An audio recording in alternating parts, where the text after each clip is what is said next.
हमने शहर को दी एक नई पहचान, हम हैं सिंघानिया बिल्डकॉन। प्रदेश के विकास के लिए अक्सर राज्य सरकारें एक दूसरे की योजनाओं, नीतियों और फैसलों पर अमल करती हैं। मध्य प्रदेश में भी कुछ ऐसे ही दिखता है, लेकिन दूसरे राज्यों की नीतियों, फैसलों और योजनाओं को अपनाने को लेकर विवाद भी गहराने लगा है।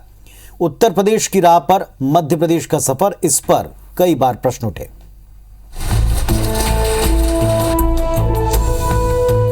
मध्य प्रदेश इन दिनों यूपी के रास्ते पर चल रहा है। यूपी की असरदार नीतियों पर एमपी अमल कर रहा है। पहले यूपी में शहरों के नाम परिवर्तन, फिर फसल खरीदी पॉलिसी, यूपी के गंगा एक्शन प्लान की तर्ज पर मध्य प्रदेश की नदियों का संरक्षण, फिर बाबा का बुलडोजर, तो अब यूपी की स्क्रैप पॉलिसी को भी अपनाया गया है।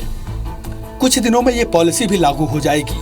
गंगा नदी में प्रदूषण मापने के संयंत्रों को नर्मदा समेत दूसरी नदियों में लगाया जा रहा है। अंदर खाने की खबर तो ये है कि पॉलिसी को लेकर दूसरे राज्यों की रिपोर्ट का अध्ययन कराया गया, लेकिन एमपी ने यूपी के ड्राफ्ट को जस का तस अपना लिया। मध्य प्रदेश में भी नर्मदा जी के ऊपर करीब 6 यंत्र लगाए जा रहे हैं। हमारे खान नदी पर भी 2 लगाए जा रहे हैं। ऐसे सभी नदियों को हम यंत्र के माध्यम से कंट्रोल करने की पूरी कोशिश की जा रही है। आइए आपको बताते हैं कि क्या है यूपी की स्क्रैप पॉलिसी, जिसे एमपी भी अपना रहा है।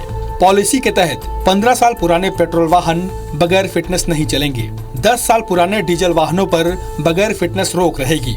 बिना फिटनेस पाए जाने पर वाहन जब्त होंगे। जब्त वाहन स्क्रैप सेंटर के हवाले कर दिए जाएंगे। पॉलिसी लागू होने के बाद प्रदेश भर में स्क्रैप सेंटर खोले जाएंगे। कबाड़ वाहन की कुल रकम का 6% हिस्सा वाहन मालिक को मिलेगा। सर्टिफिकेट से वाहन खरीदने पर टैक्स में 5% की छूट मिलेगी।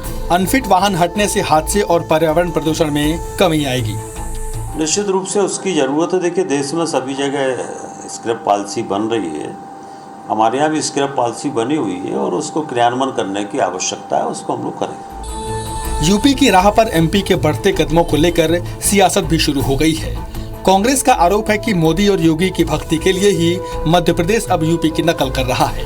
वहीं बीजेपी का कहना है कि अच्छी नीति पर अमल किया जाए तो इसमें हर्ज ही क्या है। आज जिस तरह से मध्य प्रदेश शासन यूपी की नकल कर रहा है, वो ये प्रयास कर रहे हैं कि मोदी जी की निगाह में उनके नंबर बढ़ जाएं।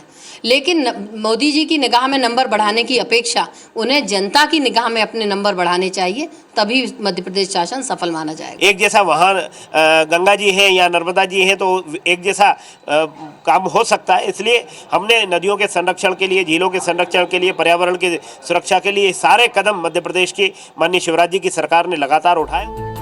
तेरे कदमों पर चलने की ये सजा मिली, रास्ते अंधेरे में भी मिले थे मुझे, तेरे दास्तां भी 1000 मिले। किसी शायर की ये लाइनें प्रदेश की सियासत पर फिट बैठती हैं। विकास के नाम पर ही सही, यूपी की ओर बढ़ते एमपी के कदमों की गूंज सियासी गलियारों में साफ सुनाई दे रही है। शिखिल व्यवहार, IBC 24, भोपाल।